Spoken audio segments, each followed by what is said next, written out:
SPPG di SD Negeri 09 Kota Jambi dihentikan sementara.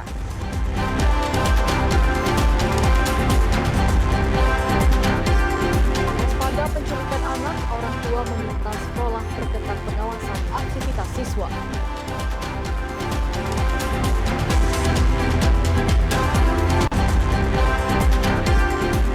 Mobil tangki BBM terbakar di kawasan Bagan Pete, Kota Jambi. Satu korban ditemukan meninggal dunia.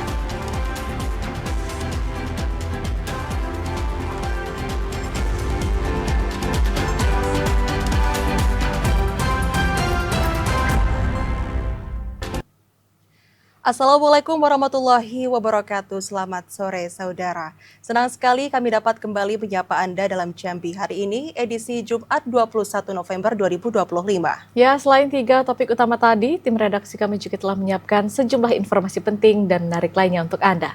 Bersama saya, Septinita. Dan saya Chandrika Divani, inilah Jambi hari ini selengkapnya.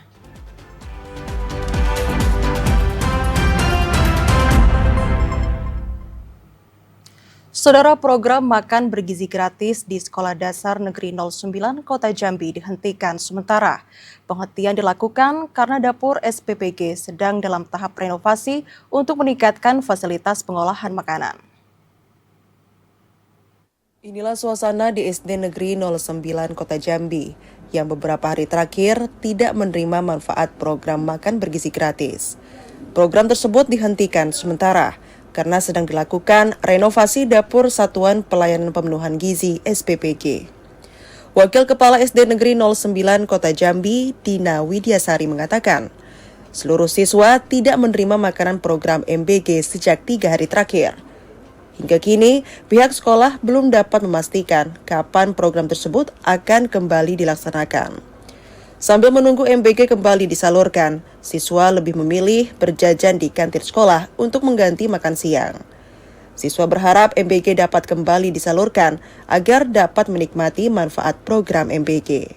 SD 9 program MBG-nya itu berjalan dari bulan September. Dari September, Oktober, masuk November. Cuman berapa hari ini di stop karena ada renovasi dapur. Sampai kapan? Belum tahu sebelum dapat ini. Cuman dibilang saat sini sekarang renov, nanti apakah lanjut faedah nanti diinformasikan kembali. Dina Widyasari berharap program ini dapat segera dilanjutkan karena sangat memberikan manfaat besar dalam membantu pemenuhan gizi siswa. Selain itu, menu yang disajikan juga perlu disesuaikan dengan selera anak masa kini. Joko, TVRI Jambi melaporkan. Dugaan kasus penculikan anak di Kota Jambi menjadi momok bagi orang tua yang memiliki anak kecil. Orang tua meminta pihak sekolah untuk meningkatkan kewaspadaan dan pengawasan pada aktivitas keluar masuk siswa. Meningkatnya isu dan laporan dugaan penculikan anak yang viral di berbagai daerah mendorong orang tua di Kota Jambi untuk lebih waspada. Sejumlah orang tua bahkan memilih menunggu anak hingga jam pulang sekolah demi memastikan keselamatan anaknya. Salah seorang warga Kota Jambi, Tika, mengaku semakin cemas dengan maraknya informasi penculikan anak. Tika meminta pihak sekolah untuk meningkatkan kewaspadaan termasuk memperketat pengawasan terhadap aktivitas keluar masuk siswa. Tika mengaku rela datang lebih awal ke sekolah untuk menjemput anaknya. Hal itu sebagai bentuk antisipasi agar terhindar dari risiko kejahatan terhadap anaknya. Makanya sekolah aja pengen kutunggu biar dia nggak keluar-keluar, biar aku tahu dia kemana. Ya itulah ada satpam, ada pagar, anak itu jangan keluar dari sekolah lah, jangan keluar dari pagar itu, jadi harus ditutup kayak gini terus. Misal pun belum dijemput, jangan sampai anak tuh keluar pagar. Dan satu-satu info, kalau bisa satpam tuh jangan pulang sebelum anak ini habis kayak gitu nah. Jadi kalau belum ini diinfo. Kewaspadaan menjadi langkah penting di tengah maraknya kasus penculikan anak. Orang tua harus intens mengawasi aktivitas dan lokasi anak saat berada di luar rumah untuk mencegah terjadinya hal-hal yang tidak diinginkan. Joko, TVRI Jambi melaporkan. Sementara itu, perempuan dan anak merupakan individu yang rentan terhadap kekerasan. Hingga pertengahan November 2025, kasus kekerasan terhadap perempuan dan anak mencapai 143 laporan. Fenomena kekerasan terhadap perempuan dan anak kembali menjadi sorotan. Ironisnya, pelaku kekerasan justru banyak berasal dari lingkungan terdekat, bahkan dari keluarga sendiri. Kondisi ini menjadikan perempuan dan anak sebagai kelompok paling rentan yang membutuhkan perlindungan serius. Berdasarkan data UPTD PPA Provinsi Jambi hingga pertengahan November 2025, jumlah pelapor kekerasan terhadap perempuan dan anak mencapai 143 laporan. Meski menunjukkan penurunan dari tahun sebelumnya yang berjumlah 165 pelapor, namun tidak menutup kemungkinan masih banyak kasus kekerasan lainnya yang belum dilaporkan. Kepala UPTD PPA Provinsi Jambi, Asino Prini mengatakan, perempuan dan anak justru menjadi korban kekerasan dari orang terdekat serta terjadi di rumah yang seharusnya menjadi ruang aman bagi anak. Memang orang sudah menstereotip ya, kalau perempuan itu dan anak ya lemah, itu satu. Yang kedua, ya relasi kuasa. Laki-laki dan perempuan di rumah tangga, suami lebih berkuasa daripada istri. Orang tua berkuasa terhadap anaknya. Nah, relasi kuasa inilah yang akan berdampak kepada kekerasan yang lebih sering dilakukan oleh laki-laki ke perempuan.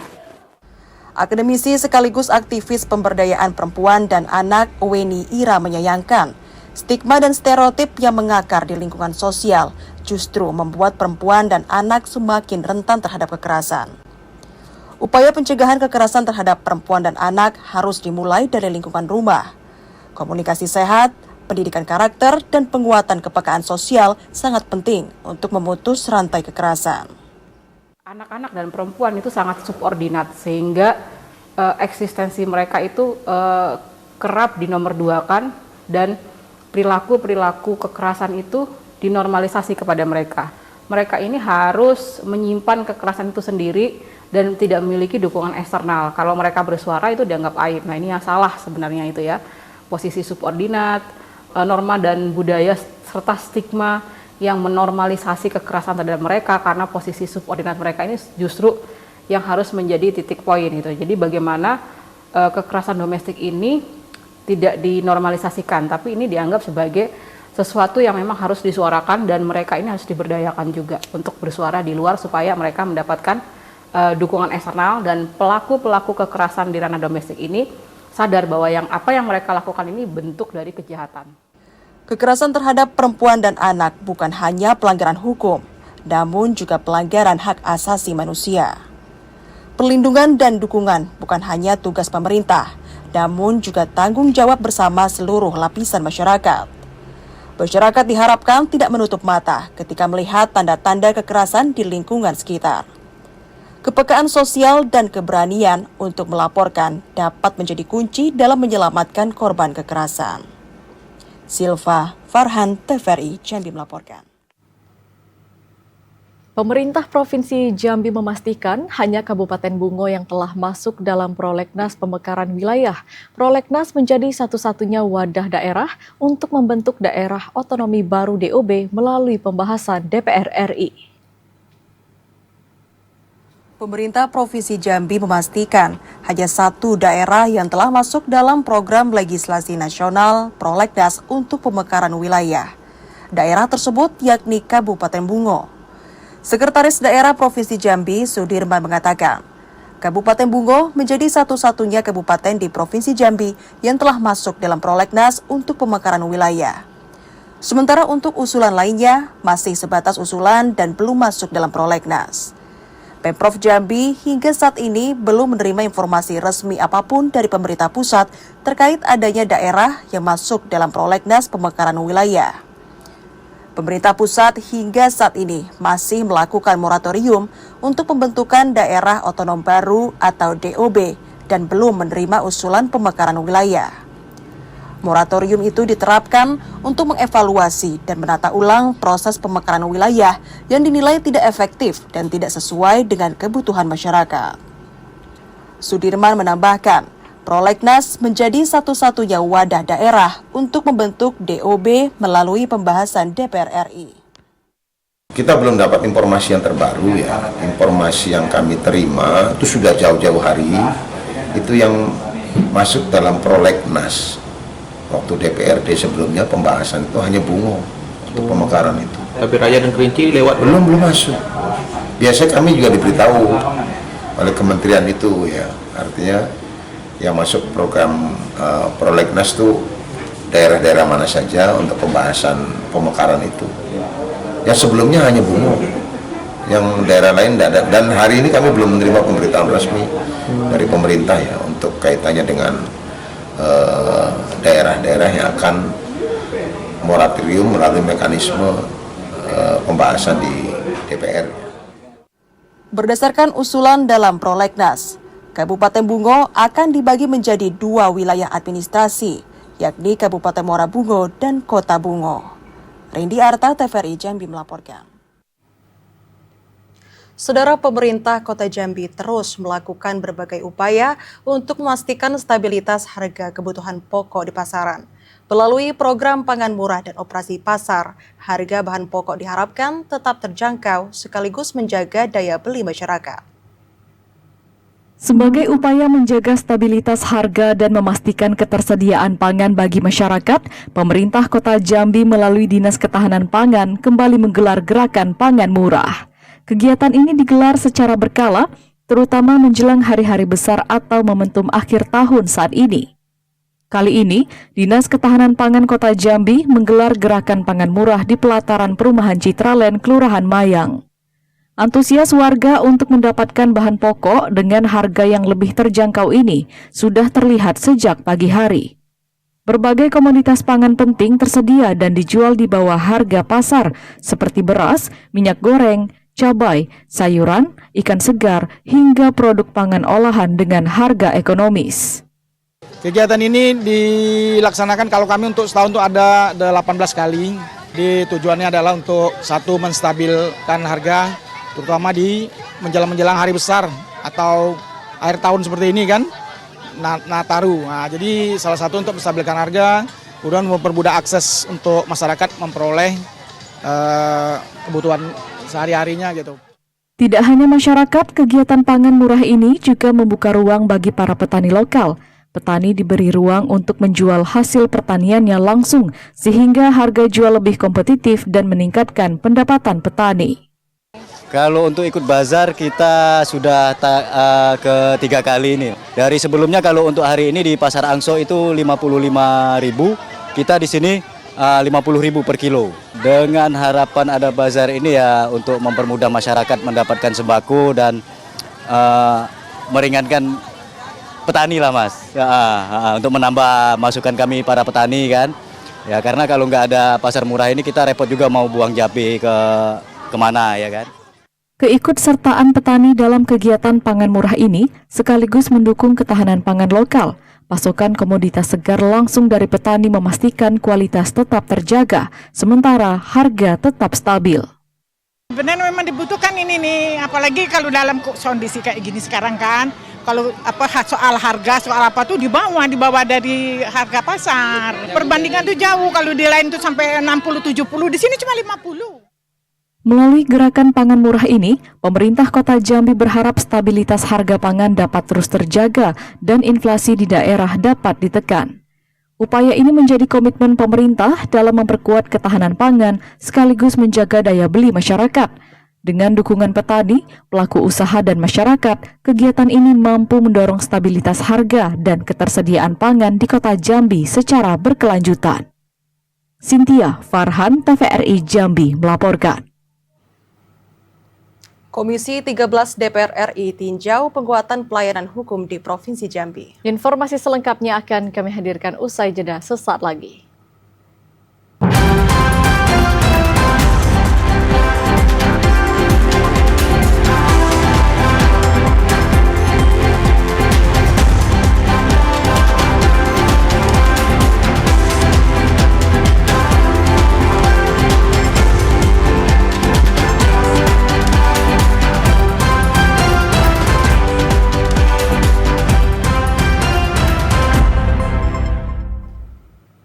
Anda kembali bergabung bersama kami di Jambi hari ini.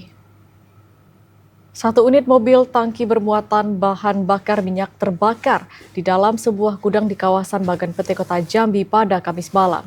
Satu orang meninggal dunia akibat insiden tersebut. Satu unit mobil tangki BBM berwarna biru putih terbakar di dalam gudang yang terletak di RT 11 Kelurahan Bagan Pete, Kecamatan Alam Barajo, Kota Jambi pada Kamis malam. Kadis Damkar Kota Jambi, Mustari Afandi mengatakan, setelah menerima informasi adanya kebakaran, tim Damkar langsung diterjunkan ke lokasi kejadian. Beruntung, api tidak meluas di area sekitar setelah 6 unit mobil pemadam dikerahkan ke lokasi kejadian. Karena objek yang terbakar merupakan BBM, membuat petugas harus menggunakan liquid foam atau racun api untuk mempercepat proses pemadaman. Tak jauh dari lokasi kebakaran, petugas menemukan seorang pria meninggal dunia. Korban diduga meninggal dunia akibat luka bakar serius di bagian tubuhnya. Pukul 19.56 kita mendapatkan laporan dari masyarakat di RT 11 Kelurahan Bagan Pete, Kecamatan Alam Barajo. Ada satu unit mobil tangki yang terbakar. Diduga ini adalah tempat full kendaraan, namun begitu kita cek lokasi, ternyata di belakang tembok itu ada tempat penyimpanan ataupun penimbunan BBM, dan diduga ini adalah BBM yang tidak kita ketahui. Nah, dari si pemilik di lokasi tidak ada sama sekali, dan mobil ini ada dengan pemiliknya itu PT Putra Mauli Energi. Satu orang korban meninggal dunia di lokasi. Kapolsek Kota Baru Kompol Jimmy mengatakan, tim penyidik masih melakukan penyelidikan untuk mengungkap identitas korban dan penyebab pasti kebakaran. Polisi saat ini tengah memburu pemilik gudang tempat mobil tangki itu diparkir. Dari hasil penyelidikan sementara saat ini unit identifikasi sedang melaksanakan olah TKP. Langkah selanjutnya seperti apa, Pak? Untuk langkah selanjutnya terkait insiden tersebut, kita akan melakukan penyelidikan lebih lanjut untuk mengetahui awal mula terjadinya kebakaran, termasuk dari segala hal perizinan yang dimiliki oleh perusahaan tersebut. Ini gudang atau tempat full mobil, Pak? Jadi kita belum bisa pastikan ini gudang ataukah tempat full mobil dari PT Transportir tersebut. Masyarakat diimbau untuk tetap waspada terhadap potensi kebakaran, terutama di lokasi yang menyimpan barang-barang mudah terbakar. Asyar, TVRI Jambi melaporkan. Saudara, Polres Merangin menangkap 3 pelaku perampokan di salah satu rumah yang berada di Desa Gading Jaya, Kecamatan Tabir Selatan. Polisi berhasil menangkap ketiga pelaku dalam rentang waktu kurang dari 24 jam.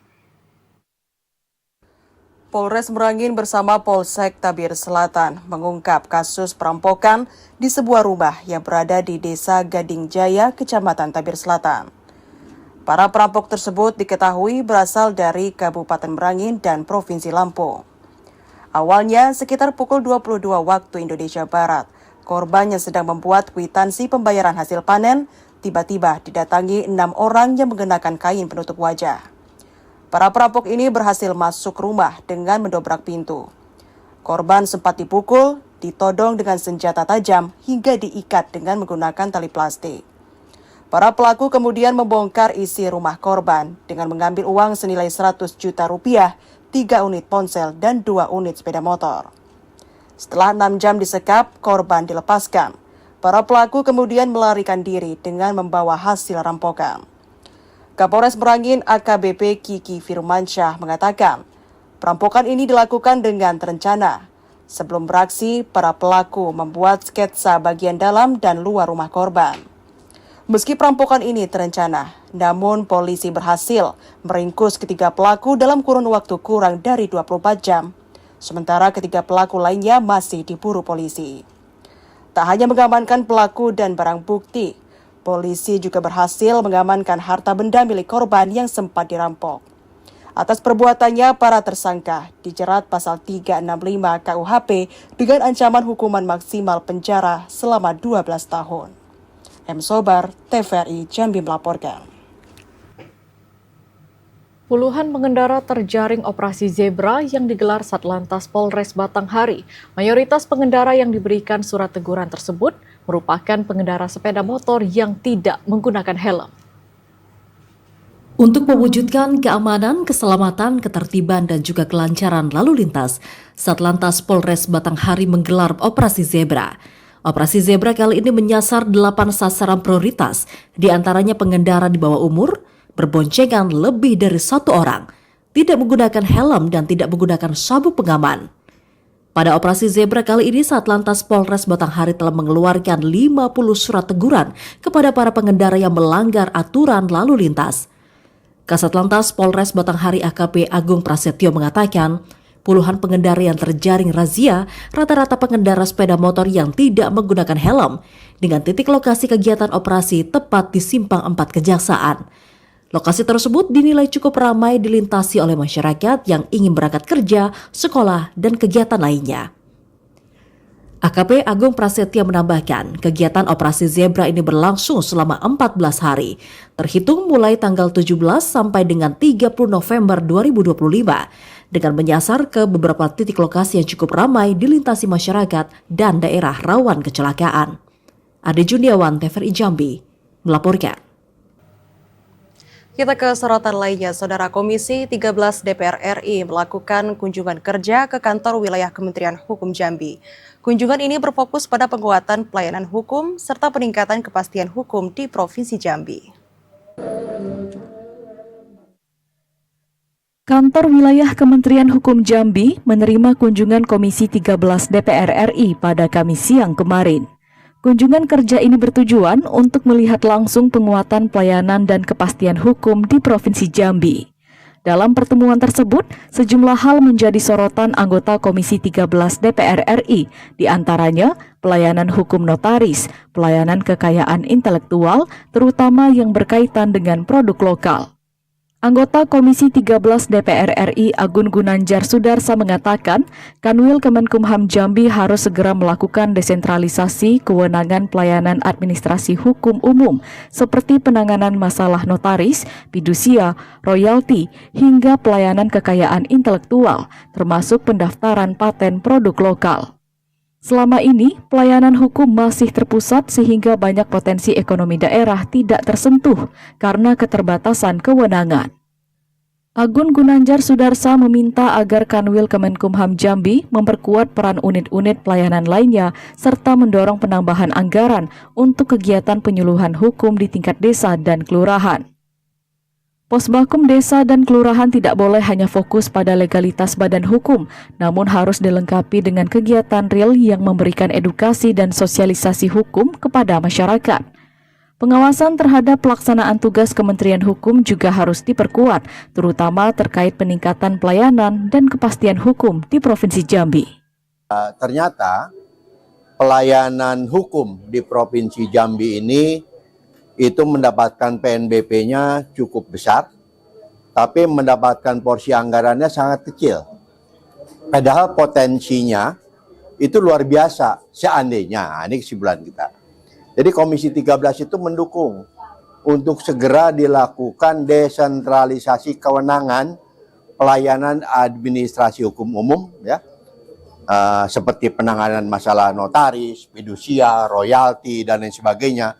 Termasuk juga dengan pelayanan kekayaan intelektual, pendaftaran paten, merek, produk-produk lokal. Nah, ini kita mendukung agar kiranya desentralisasi dilakukan, karena selama ini terpusat. Sehingga banyak potensi yang secara ekonomi bisa mendapatkan pendapatan buat daerah, itu hilang begitu saja karena Kanwil tidak memiliki kewenangan. Dan rentangnya begitu jauh, dari Sabang sampai Merauke hanya dilayani oleh satu Ditjen, baik Ditjen AHU maupun Ditjen KAI. Agun Gunanjar Sudarsa berharap kebijakan desentralisasi layanan hukum dapat terwujud demi memperkuat potensi daerah dan meningkatkan pelayanan bagi masyarakat. Ashar, TVRI Jambi, melaporkan. Bupati Merangin Muhammad Syukur memberikan penghargaan kepada pekerja sosial dari Dinsos PPA Kabupaten Merangin yang berperan vital dalam penjemputan korban penculikan. Muhammad Syukur mengapresiasi kinerja Dinsos PPA Merangin yang kerap menangani persoalan suku anak dalam. Dalam proses penjemputan anak korban penculikan berusia 4 tahun yang ditemukan bersama suku anak dalam di Taman Nasional Bukit 12, terdapat peran vital dari 3 pegawai Dinas Sosial Perlindungan Perempuan dan Anak Dinsos PPA Kabupaten Merangin. Pegawai Dinsos PPA yang sudah akrab dengan suku anak dalam tersebut telah membantu polisi dalam melancarkan proses mediasi dan turut mencari balita korban penculikan yang berasal dari Makassar tersebut. Peran ketiga pegawai Dinsos PPA yang menjemput korban penculikan tersebut mendapat apresiasi dari Bupati Merangin Muhammad Syukur. Muhammad Syukur mengapresiasi kinerja Dinsos PPA Merangin yang kerap menangani persoalan suku anak dalam. Jujur sebenarnya tidak seberapa yang pengorbanan yang mereka lakukan. Ini adalah bentuk rasa terima kasih saya sebagai Bupati kepada staf yang kerjanya luar biasa. Dan alhamdulillah mereka bertiga, saya perhatikan di lapangan betul-betul orang yang sangat aktif, yang punya dedikasi kerja yang luar biasa, dan saya pikir sudah sepantasnya tanda tangan Bupati buat piagam mereka atas kerja-kerja mereka. Pekerja sosial Dinsos PPA Merangin Nurul mengatakan, sejak awal dia tidak mengharapkan penghargaan atasan atas kinerjanya dalam membantu penjemputan korban penculikan. Nurul dan kedua temannya berterima kasih kepada Bupati Merangin atas penghargaan ini, karena dapat menjadi penyemangat dalam menjalankan tugas termasuk dalam mendampingi suku anak dalam. Warga suku anak dalam yang merawat balita itu awalnya tidak mengetahui bahwa bocah tersebut adalah korban penculikan. Komunitas pedalaman ini merasa kasihan dan ingin menolong karena anak tersebut disebut terlantar dan butuh orang tua angkat. Terkait hal tersebut, Muhammad Syukur mengatakan terdapat kekeliruan dalam proses pengadopsian anak. Karena itu, suku anak dalam perlu mendapatkan edukasi dan sosialisasi hukum, termasuk mengenai prosedur resmi mengadopsi anak. M. Sobar, TVRI Jambi, melaporkan. Peringatan Puncak HKG PKK dan HUT Dekranasda Kabupaten Kerinci tahun 2025 digelar meriah di lapangan kantor Bupati. Pada kegiatan tersebut, tim penggerak PKK Kabupaten Kerinci turut meluncurkan program Kerinci Berhias.